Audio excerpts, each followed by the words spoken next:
lectura que nos realiza Anunciata Vinuesa, personal de confianza de nuestras bibliotecas, ¿no? Y de la ciudad. Y esto surgió como una de las nuevas actividades que queremos lanzar desde el área de educación y surgió también como actividad que nos demandaban en una reunión que tuvimos con los clubes de lectura, que también nos dijeron que sería interesante empezar a promover pues, este tipo de conferencias sobre escritoras o sobre algún tema en concreto que viéramos oportuno. Anunciata nos dijo que le encantaría realizar una conferencia sobre Almudena Grandes, sobre todo a raíz de la dedicatoria que se hizo a Almudena de la Biblioteca de La Palma, ¿vale? Y nada, poco más. Yo quiero que empiece lo antes posible porque estoy también ansiosa por ver qué nos cuenta y que espero que sea una de tantas, ¿no? Aprovecho para decir que hemos creado un seminario que empieza en enero, que se llama La literatura, la mujer en la literatura. Que ya lo veréis publicitado, pero bueno, adelanto que va a ser una conferencia sobre las mujeres mensualmente desde enero hasta mayo, que nos va a dar también, la va a hacer y dirigir Anunciata, pero bueno, eso ya es en otro momento. Ahora vamos a centrarnos en la conferencia que tenemos hoy, que estoy seguro que va a ser del agrado de todos los que estamos aquí. Y efectivamente, como bien dice, esto es un paso más a la visualización de las mujeres. ¿Pero por qué Almudena Grandes en concreto? Porque en aquel pleno municipal del Ayuntamiento de Motril, un 27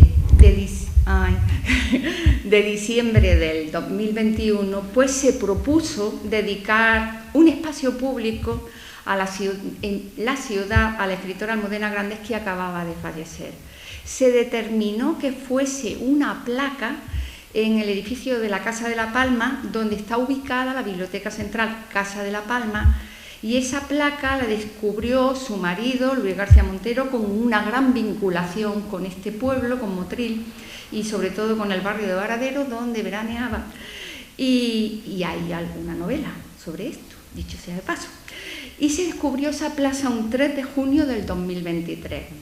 Pero este reconocimiento hacia Almudena Grandes y con ella hacia las mujeres escritoras, este reconocimiento en las puertas de una biblioteca pública con sus libros, todos estos son de la biblioteca, en los estantes, pues no podía quedar ahí, sino que había que dinamizar ese recuerdo.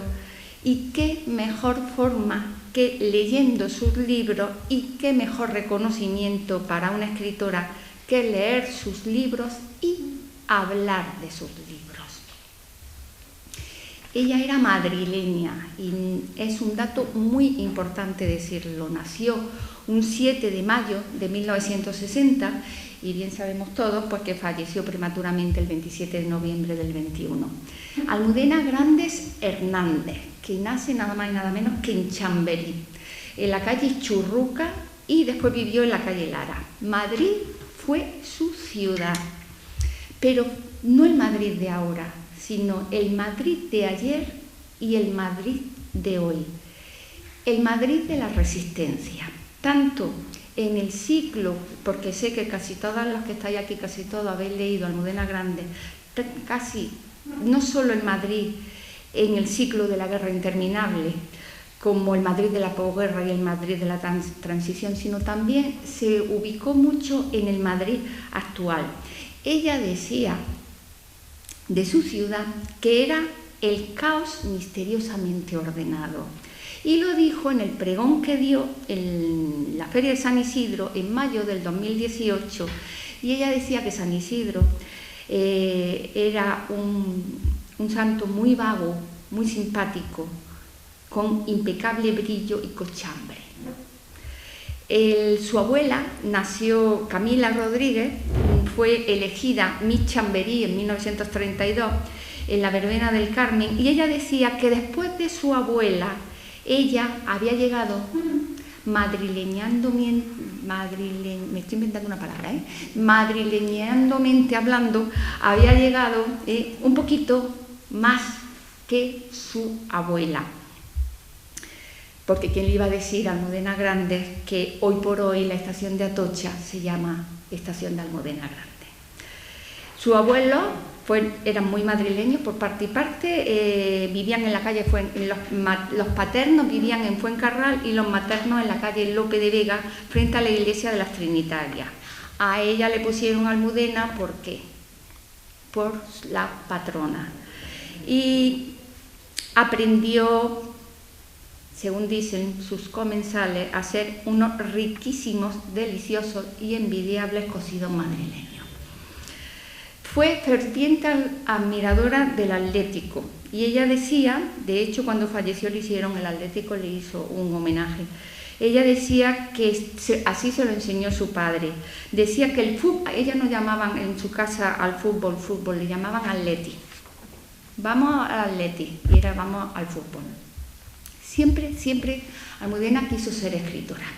Desde muy pequeña ya iba trazando esos microrelatos en sus folios, mientras sus padres veían el Atleti, es decir, el fútbol en televisión. Ella estudió Filosofía y Letras en la Complutense, se especializó en Prehistoria, comenzó a trabajar en el sector editorial como redactora, como correctora de libros de texto, guiando colecciones de guías turísticas y culturales, artículos para enciclopedias, pero también en alguna editorial como escritora por encargo. No me gusta decir el término negro, pero ella estuvo trabajando en eso. Así que seguramente hay algo más de Almudena Grandes por ahí correteando por algunos libros. Eso le otorgaría efectivamente quizás la posibilidad de ser más creativa y de continuar posteriormente escribiendo con su autoría. El camino efectivamente ya estaba abierto, ya estaba trazado y sobre todo, porque un buen escritor, una buena escritora se hace leyendo, esa ansia que tuvo como lectora desde que era pequeña. Esos libros que ella cogía de la biblioteca de su abuelo, esa odisea que le regaló su abuelo en su primera comunión y después, que hay que seguir regalando libros, y después esa lectura de Ulises, de Mary Shelley, de Stevenson. Pero su verdadera admiración ella la tenía sobre Emilia de Pardo Bazán y sobre Benito Pérez Galdós, a quien leía en verano en la casa de su abuelo. También de Mas Au, que de ahí cogió muchas ideas para su Historia interminable, y su faro fue, como el de Jesús, Antonio Machado. Ana María Matute, que la conoció y se hizo muy amiga de ella, hay una foto preciosa de las dos juntas. José María Caballero Bonal, que era su amigo de tertulia en la desembocadura del Guadalquivir, y sus cines y su inclinación sobre el cine y el conocimiento de los actores y actrices, que tenía bastante. Se nutrió de todas sus lecturas y de sus admirados escritores y escritoras y leía, escribía y contaba. Ella tenía también mucha admiración por una escritora de la generación del 27, de las totalmente olvidadas, que era Luisa Carnés, que tenía el seudónimo de Clarita Monte, de Natalia Valle. Ella hablaba mucho de ella. Luisa Carnés apoyó a Clara Campoamor en el sufragio femenino. Fue una militante comunista y fue periodista. Bueno, ahí comienza Almudena a escribir con ese cuidado necesario para aprender a estructurar novelas, para crear personajes, para darles voz propia, para darle y otorgarle un valor expresivo, para aprender así a modular el matiz, el tono, la cadencia, para coger el ritmo, para coger el equilibrio narrativo. con un trayecto siempre muy marcado. Las historias narradas previamente se las contaba ella a sí misma y luego ya finalmente las pasaba a relato.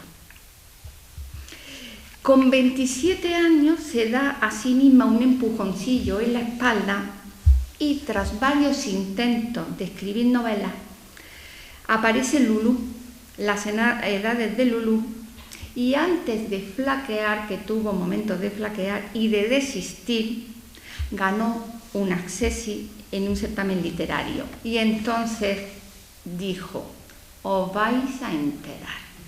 Y nos enteramos, efectivamente.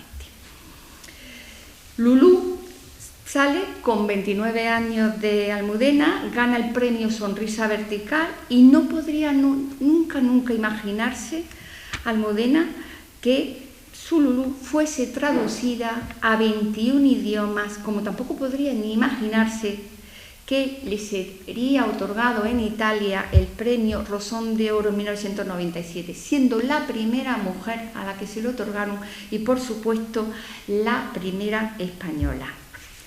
Así que ella ya se lanza a la escritura y comienza, efectivamente, con aquella Lulú de rito iniciático, esa novela de iniciación de la protagonista que se busca y que quiere saltar al mundo, ese mundo donde ha nacido, en Madrid, por supuesto, ese mundo donde crece y donde se quiere desinhibir sin prejuicios. Aparece una Lulú atrevida, una Lulú llena de pasión y llena de deseo. Pero Lulú va mucho más allá del erotismo. Está calificado como novela erótica, pero Lulú aparece también como una novela de la España de entonces, de la España de la transición, de la movida, aquí hay alguien que sabe mucho de la movida madrileña, y sobre todo habla de la libertad femenina. Lulú pertenece a la clase media burguesa altilla, por el nombre que tenía, creo que es media alta. Madrileña, es la séptima hija de 9 hermanos, con un nombre muy largo, muy rimbombante, se llamaba, lo tengo que mirar, María Luisa Aurora Eugenia, Ruiz Poveda y García de la Casa. Yo creo que es un poquito de la clase alta. En el fondo era Lulú, que estaba carente de afecto y de cariño, y quién sabe, por eso quizá se proclamara adicta al sexo. Lulú indaga los sentidos, sus sentidos, siempre con esa carencia del amor materno. Luego hablaremos de las madres. Quizás sea también este dato una constante, efectivamente, en muchos personajes femeninos en las novelas de Almudena.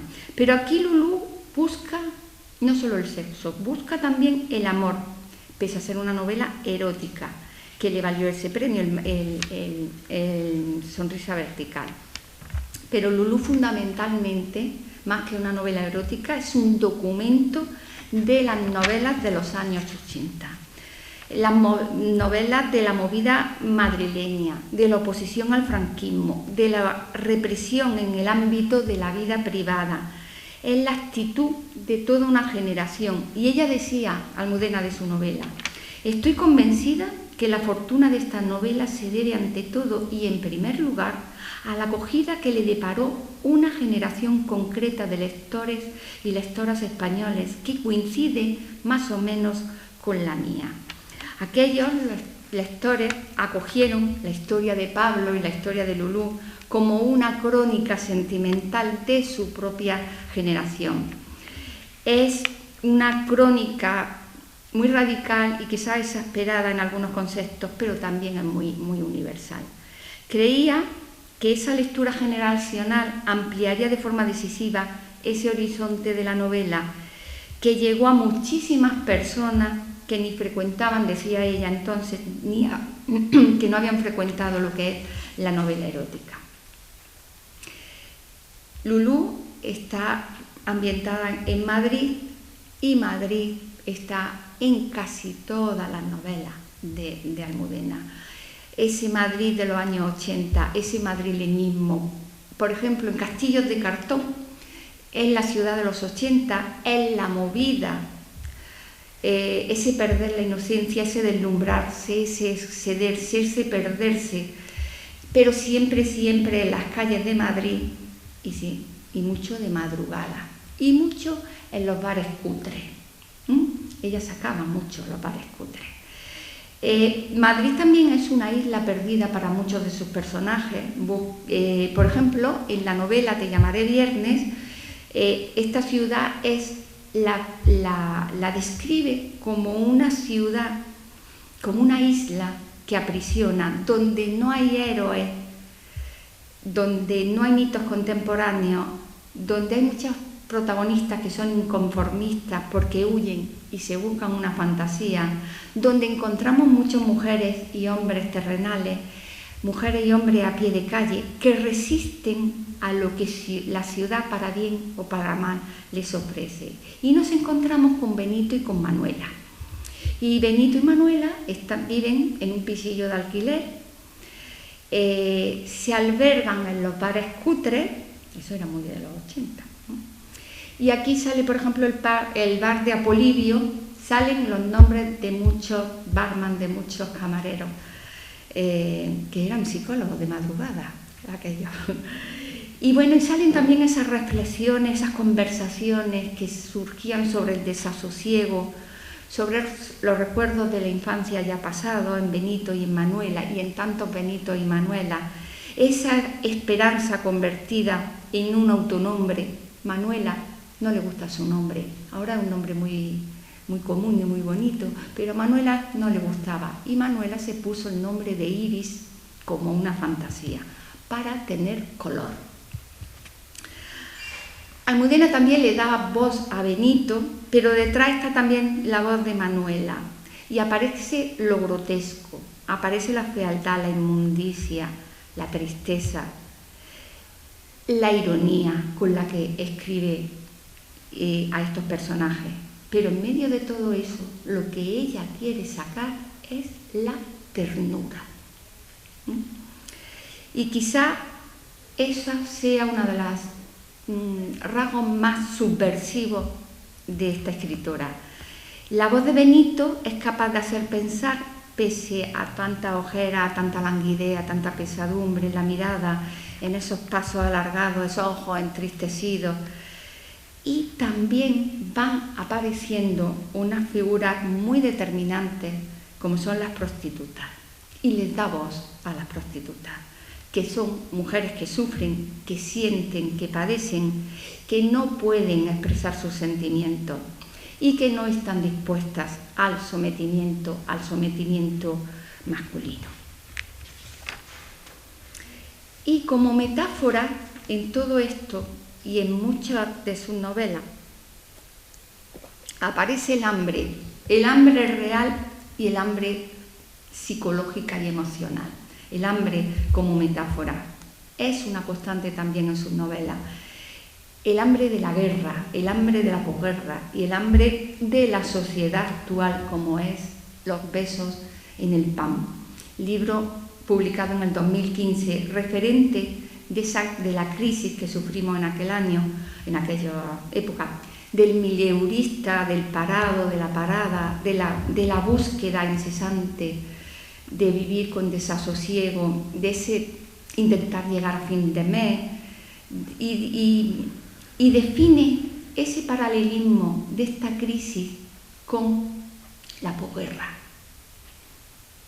Es decir, y se busca Almudena protagonistas en distintas épocas y cronologías con circunstancias diferentes, pero que se padecen y sienten. Y eso es quizá un hilo conductor muy singular y muy peculiar en las novelas de Almudena Grandes. Los besos en el pan, ella nos lleva al barrio, es el barrio el protagonista, sus bares, como siempre, en este caso el bar de Pascual, y que el pobre tico cada vez tiene menos dientes y que está un poco asustado porque cada vez se consume menos, porque hay menos dinero. Y aparecen en estos besos en el pan pues, situaciones muy reales, y junto a la parada del metro de Bilbao, por donde ella nació, y también situaciones ficticias e inventadas. Ella va mezclando realidad y ficción, ¿no? Aparecen hombres y mujeres deambulando, siendo testigos del cierre de establecimientos, de la peluquera que tiene que bajar los precios porque no pueden entrar a su peluquería, de familiares que tienen que compartir casa con el precio abusivo de los alquileres, pensemos en el centro de Madrid actualmente, de los escasos sueldos del centro de salud que quieren cerrar, y bueno, y en definitiva son vecinos y vecinas en crisis, son desempleados y desempleadas, son matrimonios fracasados, son historias de emigrantes, son jóvenes con Erasmus, son limpiadoras, aparecen ejecutivas de empresas, inquilinos con orden de desalojo, y en definitiva son personajes que luchan con el día a día. Pero a mí me gustaría mucho centrarme en el papel de las mujeres, cómo trata a las mujeres Almudena Grandes. Esas mujeres, como por ejemplo, como Malena, Malena tiene nombre de tango, editada en 1994, con 25 ediciones, dividida en 4 partes y con 552 páginas, hay que decirlo, eso también era muy habitual en ella. Malena está estigmatizada por su madre, porque su madre tiene cierta creencia con su hermana gemela, con Reina, y Malena quiere parecerse a su hermana. Malena está enamorada de Fernando, quien lea el libro ya verá quién es Fernando, es el amor de su vida. Ella crece siempre marcada por esa preferencia de su madre por Reina, y se sentía marginada y se sentía convertida en una joven insegura, cae en la bulimia y en la anorexia, y el sexo también constituye una estrategia de búsqueda de sí misma. Se compara con su gemela, que llega a idolatrar y desea haber nacido varón. Reina, la hermana, en la adolescencia tiene mucho éxito con los hombres. Aparece Fernando, que ha dicho que se enamora de Fernando. Fernando es nieto de Teófila. Teófila es la empleada de la familia. Luego hablamos. Que había sido amante de su abuelo, Teófila. Malena rechaza amoldarse a ese paradigma femenino representado por su madre y por Reina. Malena crece insegura, escéptica, problemática, y Reina aparentemente realizada, porque no aspira a mucho más que al reconocimiento social, es convencional, pero Malena quiere gobernar el mundo, y Malena, curiosamente, tiene nombre de tango, que es lo que se cantaba en los arrabales. Reina, no, Malena sí está por los arrabales. Representa entonces ese ejemplo de la mujer, de la chica joven española posmoderna, dentro de una evolución social, económica, cultural y laboral, y de una familia, la familia, como la de otra, en esta novela, como la de otras muchas novelas, y los que representan la historia de muchos comportamientos sociales y también individuales de las familias y de las mujeres españolas. Familias tradicionales, familias medio burguesas en Madrid, pero también va poniendo otros toques y salen otras mujeres, como por ejemplo la abuela Soledad. La abuela Soledad, que está educada en la libertad de la República. Luego también aparece la tía Magda, que es transgresora de la educación impuesta en esa posguerra, y Malena busca esos referentes y se busca su propia identidad. Dice, no soy una mujer coherente, dijo, no consigo serlo, soy adulta, soy inteligente, soy consciente de todo esto y de que no debería comportarme así, y sin embargo, no consigo hacer lo que debo. Yo qué sé, enamorarme de un tío como tú, corriente y vulgar, alguien con quien comprarme una casa y tener hijos y esas cosas. A veces pienso que nunca seré feliz y que solo yo tendré la culpa. Pero te estoy entreteniendo, ¿eh? Eso dice Malena. Almudena aquí nos presenta también mujeres que huyen de ese fracaso amoroso y que se vuelven a reencontrar y que se vienen arriba, aunque tengan una crisis amorosa. Les otorga fuerza. ¿Y qué mujeres encontramos? Encontramos cocineras, encontramos prostitutas, encontramos oficinistas, empleadas de organismos públicos, encontramos limpiadoras, mujeres que, como ella misma argumenta, buscan el futuro y corren hacia él. La mujer, decía, la vida de una mujer es más complicada, ¿sabes? Y lo confirman sus protagonistas, puesto que la vida no les da nada y han de buscarse ellas su propio porvenir. ¿Qué mujeres seguimos encontrando? Esas mujeres del franquismo, que no pudieron ser objeto de los derechos que le había otorgado la República, esas mujeres a las que se le prohibieron derechos políticos y económicos, esas mujeres que debían sujetarse entonces a aquellos cánones de la Falange, que no existía el divorcio, que la contraconcepción estaba sujeta a cánones de la Iglesia, esa mujer que debía prepararse para ser una buena ama de casa, hacer el ajuar, y esos niños y niñas que iban a escuelas diferentes. Todas estas mujeres han sido objeto de estructura, de protagonistas de Almudena. Y además, lo más bonito es que le daba ese lenguaje de lo cotidiano. Ella le pone nombres y apellidos. Puede que sean mujeres que existan en realidad, o puede que no. Ahí está la literatura. También podemos inventar, pero les da voz y hace una reflexión y les da voz a esas mujeres que quieren ser libres, y porque esos textos van un poquito más allá de lo contado, nos hacen con estas reflexiones tomar conciencia de lo que ocurrió, tomar conciencia de lo que fue. Sus novelas no solo son ambientación.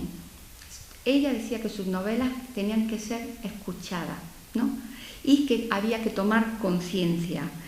Y que ella iba buscando registros nuevos en cada mujer que iba, cada mujer que escribía en una de sus novelas le aportaba algo a las mujeres siguientes de la novela. Es como si las propias protagonistas a ella le dieran una visión diferente para escribir otras distintas, pero con el mismo hilo conductor. El mismo hilo conductor desde las novelas de la guerra a las novelas actuales. Ay, perdón. Uy.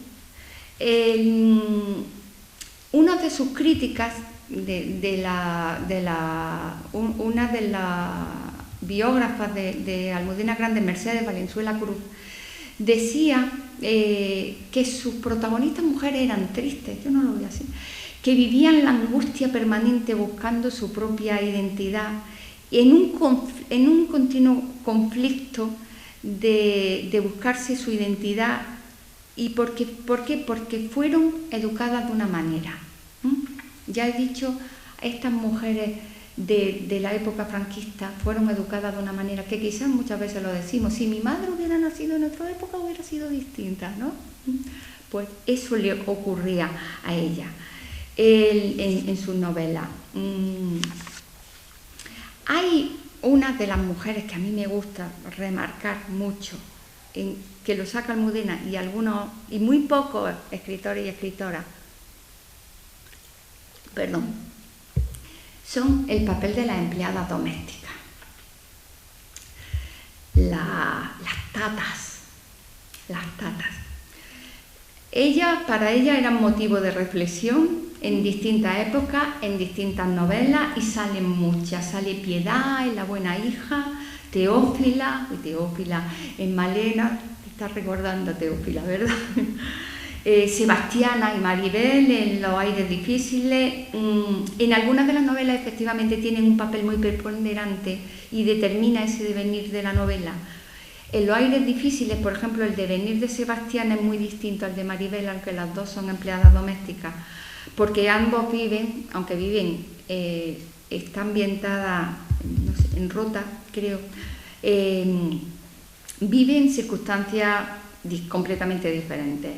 Aparecen esos niños criados por las tatas y muchas veces como si fuesen ahijados. Berta, la buena hija, nace de una madre de 41 años que es criada por Piedad, una mujer analfabeta. Pero voy a leer un texto que dice Berta. Dice: Piedad, que es muy determinante en el papel de las tatas. Piedad me despertaba por las mañanas, me vestía y me peinaba, me daba de desayunar y me hacía el bocadillo para el recreo, después, antes de llevarme al colegio. A la salida por la tarde me estaba esperando con la merienda al lado de la verja. Piedad me bañaba y cenaba conmigo. Me obligaba a lavarme los dientes y me arrastraba hasta la cama y se sentaba al borde a contarme cuentos muy raros de pastores y de ovejas, en los que no había princesa, ni siquiera niños y niñas, solo mozos y mozas que comían pan y tocino, y las brujas no tenían poderes. Me encantaban los cuentos que se sabía Piedad, quizás porque nadie nunca me contó otros. Yo creo que determina muchísimo ese papel, ese papel de las tatas, lo que representaron. Teófila, en Malena, es natural de un pueblo y llega a trabajar a casa de los Fernández Alcántara con 17 años. Fue una mujer muy, muy guapa, muy audaz, y con el abuelo tuvo 5 hijos. Venga, niño, por parte y parte. Y cuando éste fallece, se lee el testamento. Entonces ahí el escándalo está servido. No voy a decir más. Hay que leerlo. Aparece la mujer madre,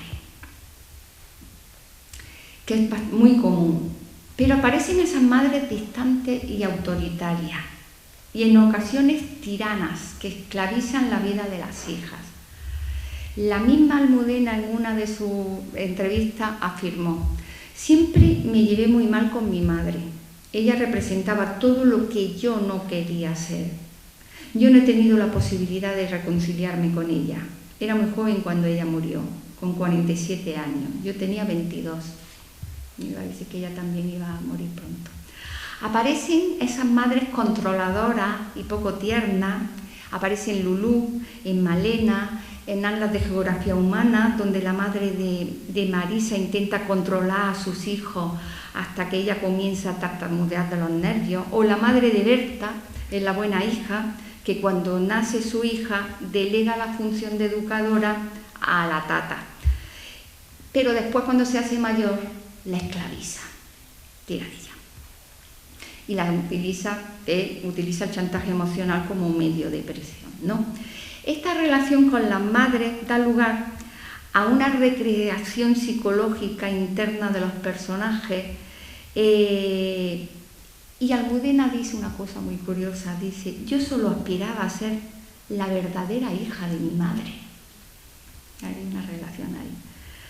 Así que esa relación con las madres está muy presente, por ejemplo también en Te llamaré viernes, porque la madre de Benito, el protagonista, también fallece, y es como si descodifica el papel de las madres. Por una parte está la madre ausente, bien por muerte o bien por desafección y falta de atención, o bien esas madres que crecen las hijas en una sociedad clasista y las niñas postmodernas quieren ser otra cosa, y entonces existe ese bloqueo emocional, ¿no?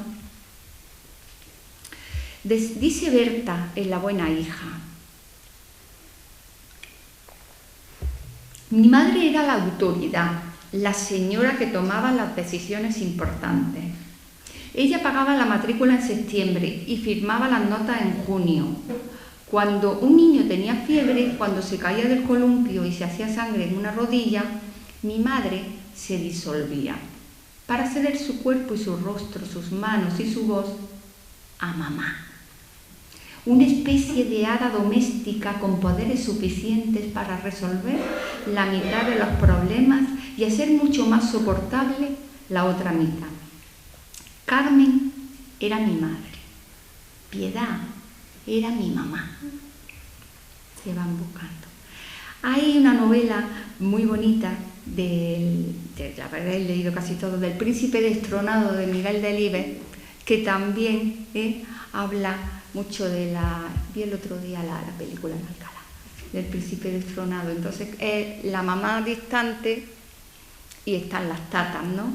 Pero a la hora de la verdad, pues bueno, también se acercan las madres, ¿no?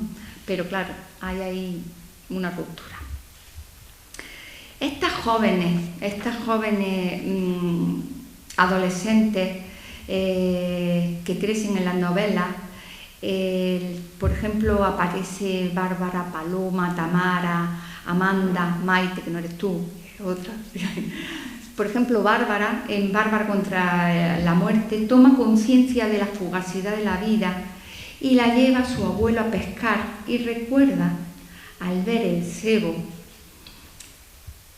una cosa que le había ocurrido a Bárbara de niña, cuando entró directamente a un claustro, cuando no debía, y una monja le dijo que iba a ser alimento de las lombrices.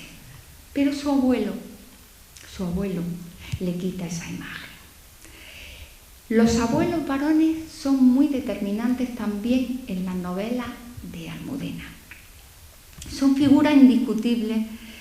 Por ejemplo, Tamara en Cádiz también es una adolescente que se vuelve al pueblo y allí está su abuelo. Amanda crece en Alas de Geografía Humana como una hija prematura de Ana y decide irse a París a estudiar ballet y busca a su padre. Esa maternidad precoz la hace que aparezca también una madre controladora, no solo ahí, sino también en recetas de verano y estaciones de paso. En muchas ocasiones estas niñas, estas jóvenes, se refugian en sus abuelos, en los abuelos varones. Curioso. Por algo será, ¿eh? La lástima es no podérselo preguntar. También aparecen jóvenes con problemas alimenticios, anorexia y bulimia. En Una vida hervida, enamorada de Andrés sin ser correspondida, Malena, con 15 años, pesa 82 kilos, usa ropa de ancianos, tiene una pasión por Andrés y sale en Eva, en Modelos de Mujer, también se constituye ese prototipo de mujer holiday, que está maquillada, arregladísima y como muy mona. Ahí tiene ella, Almudena, un maniqueísmo entre las mujeres muy guapas y las mujeres muy feas. Ahí hay un maniqueísmo curioso. Constatamos en los modelos de mujer, en estas narrativas, algunas figuras efectivamente muy guapas, muy esbeltas, muy rubias, pero las pone poco inteligentes, con pocos recursos, sin inquietudes artísticas e intelectuales, con éxito en los hombres, y en contrapartida aparece una mujer físicamente corpulenta, más atractiva que guapa, con mucho pelo oscuro, con inquietudes y con atributos intelectuales muy notables y muy buenas personas. Así aparece ese concepto modélico tradicional opuesto al otro modelo. Dice Almudena: la gordura marcó mi infancia. Este desacuerdo radical de lo que yo quería ser con lo que era fue lo que me acercó a la literatura y me convirtió en una devoradora de libros. Almudena también refleja otra cosa bastante interesante y es la mujer discapacitada. Aparecen en pocas novelas actuales y sobre todo en pocas novelas de la posguerra. En las novelas de posguerra, bien es cierto que sí aparece el tontico del pueblo, y por lo cual estaba muy deshumanizado el concepto de discapacitado. Pero ella le otorga dignidad, ¿no? Y aparece, por ejemplo, en Los ojos rotos encontramos que aquí nos encontramos a dos parientes, a Miguela, que tiene 38 años, y a Ketty, que tiene 57, y Miguela tiene síndrome de Down, con una edad mental de 7 y de 8 años. Y ahí ella va escribiendo, Miguela fallece y Ketty pues la recuerda desde un geriátrico. También aparece Malena, la tía Pasita, que también era discapacitada, y también aparecen algunos otros personajes, no muy protagonistas, pero sí les da luz y les da un valor y los dignifica.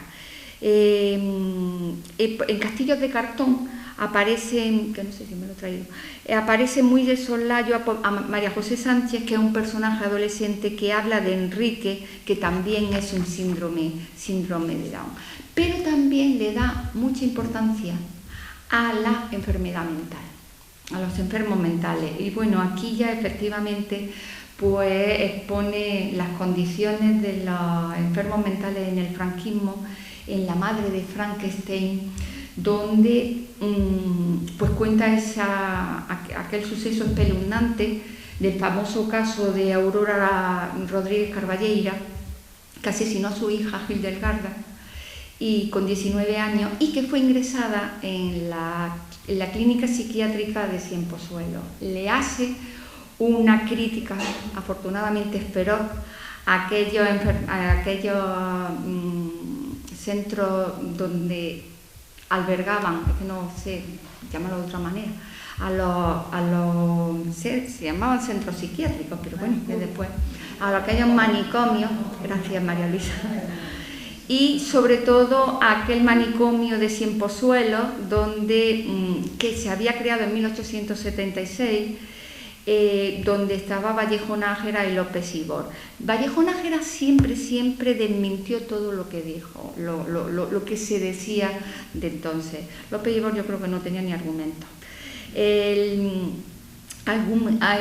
Almudena argumentaba que el franquismo era muy habitual ingresar a las mujeres rebeldes. El caso de la madre de Frankenstein fue por un asesinato. Es muy interesante. Pero en el franquismo era muy habitual a las mujeres, con lo que hay que ponerle el nombre de neurosis, o cierta rebeldía, las ingresaban en los psiquiátricos, en aquellos manicomios, y se extendió mucho esa práctica de muchos maridos con poder de hacerlo, ¿no? Con enchufe, pues para poder internar a su esposa, por lo visto se dio mucho, para poder vivir ellas con su amante. Y bueno, esto también se extendió mucho a las hijas rebeldes, que lo ingresaban con pretextos de desequilibrio. Aquí hay un mundo fascinante, muy duro pero fascinante. Y Vallejo Nájera creó un término, le llamaba el gen rojo, que atribuía inferioridad mental a los marxistas, por lo que había que eliminar y arrebatarle su hijo. La madre de Frankenstein es una novela fantástica que nos cuenta, hay siempre una historia común y hay una historia muy bonita, por no hacer spoilers.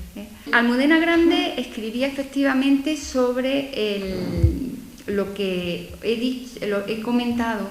Es como si tuviera dos troncos. Por una parte, sus novelas actuales, sus novelas, su madrileñismo. Bueno, su madrileñismo también está en el ciclo de la guerra interminable. Y su ciclo, efectivamente, de esa guerra interminable. Ese homenaje que ella tenía a su querido Galdós, a Benito Pérez Galdós. ¿Y por qué escribió eso? Porque ella tenía un compromiso de homenajear a la memoria lo hacía con muchísimo rigor, documentándose y ensamblando la realidad y la ficción con absoluta maestría. Yo no sé si puedo decir novela histórica, no me atrevo a hacerlo, no me siento preparada para hacerlo, pero ella sí se documentó muchísimo y quería decir la verdad, dignificar a los personajes. Estos episodios están dedicados a distintas etapas de la posguerra y a momentos muy significativos de la resistencia antifranquista entre el 39 y el 64. Son 6 novelas: Inés y la alegría, que lo dedica a la invasión del Valle de Arán por el ejército republicano; El lector, de Julio Verne. ¿A quién le decía yo el otro día que lo leyera? Ahí, al fondo, ¿eh? Aquí está. Ah, no, está por ahí. Eso. Es que es mi preferido, se nota. Y el que se dedica al trienio del terror, de los maquis en la Sierra de Jaén. Las 3 bodas de doña Manolita, dedicada a la resistencia clandestina contra el franquismo en Madrid.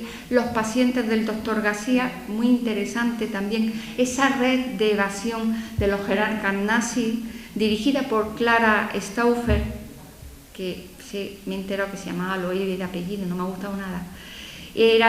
Clara Stauffer no tiene nada que ver Loewe, Laura bonita. Clara Stauffer era amiga de Pilar Primo de Rivera, fue una militante de Falange, espía, activista política y socialista. Había para todo. La madre de Frankenstein, ese apogeo de la España nacional católica y una dignificación de la salud mental, y Mariano en el Bidasoa. El corazón helado es una novela que tardó 4 años en escribirla, que ocurre en gran parte, que aparece en 3 generaciones de familia y nos cuenta la guerra, el exilio francés y el momento actual.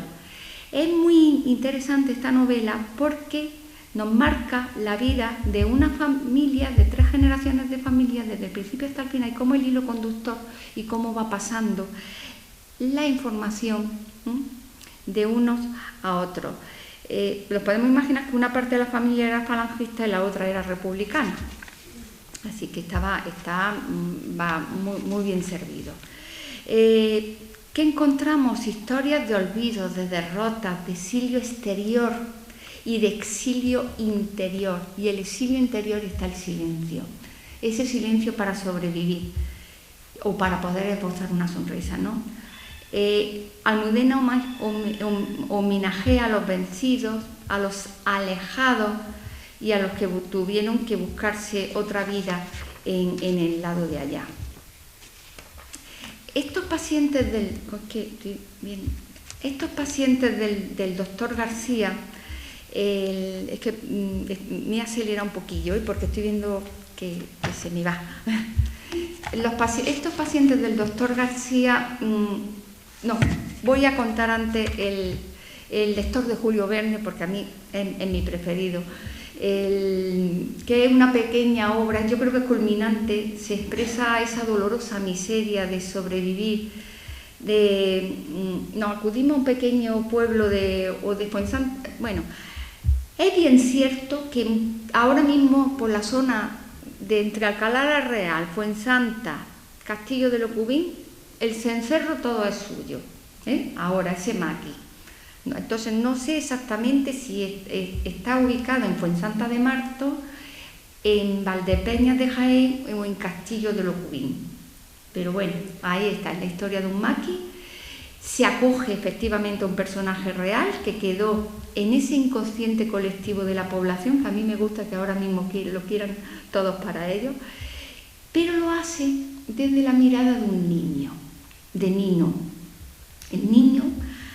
El niño real que mira la vida desde sus 9 años y el niño que no quiere seguir la tradición familiar de su padre, guardia civil, y que vive en un pabellón, en aquellos pabellones donde vivían antes la Guardia Civil.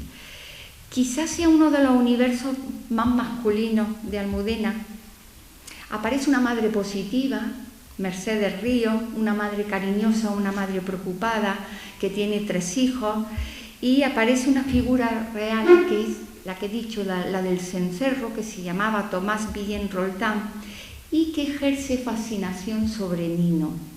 A Nino le llaman el canijo, por lo delgaico que estaba, y Nino leía novelas de Julio Verne. Su padre lo iba midiendo, dice, tienes que llegar a 1,60, si llega a 1,60 ya te puedes meter en la Guardia Civil. El niño no quería crecer porque no quería ser Guardia Civil, pero su madre lo pone a escribir a clases de mecanografía. Dice, a lo mejor puede llegar a ser secretario de ayuntamiento. Aquí, Almudena reconstruye ese ambiente opresor durante el trienio del terror, sobre todo lo que más me gusta, pues voy a hablar personalmente, a mí lo que más me gusta de esta novela es cómo le da valor al verdugo. Al verdugo también lo pone como víctima, a la Guardia Civil, que tuvieron que hacer cosas que no querían hacer. Los que no querían, los que no querían. Pero le da el valor y lo humaniza, lo que he dicho antes. No me veas con esa carilla, que a lo mejor no lo he dicho bien. Quiero decir, esas personas, si leemos el libro, vemos y nos damos cuenta cómo había gente que eran víctimas de su propia situación y que no quisieron hacer lo que les mandaba su jerarquía hacer, y eso les costó lo que costó. Es que mi profesor de la facultad era el padre de Nino, entonces por eso o sea, lo que hay detrás de todo esto. No quería decirlo, pero ya me lo contaron. Para mí, El lector de Julio Verne es una novela entrañable. Y no voy a seguir, porque no quiero superarla ahora, pero sí quiero decir que, bueno, que aquí tenemos a Almudena Grandes, que a lo mejor su nombre, su apellido le venía bien porque fue grande, nos dejó un gran legado, y sobre todo yo creo que considerarla en su peculiaridad y en su singularidad, en que su ciclo de la historia interminable, la guerra interminable, no es una novela de ambientación, que son novelas humanas. No solo quiere contar lo que sucedió, quiere contar lo que sucedió, pero dignifica hasta las madres que eran madres distantes.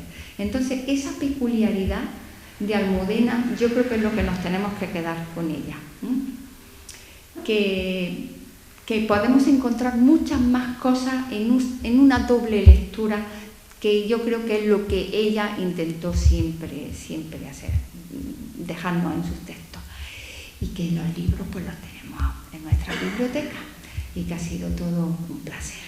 Muchas gracias.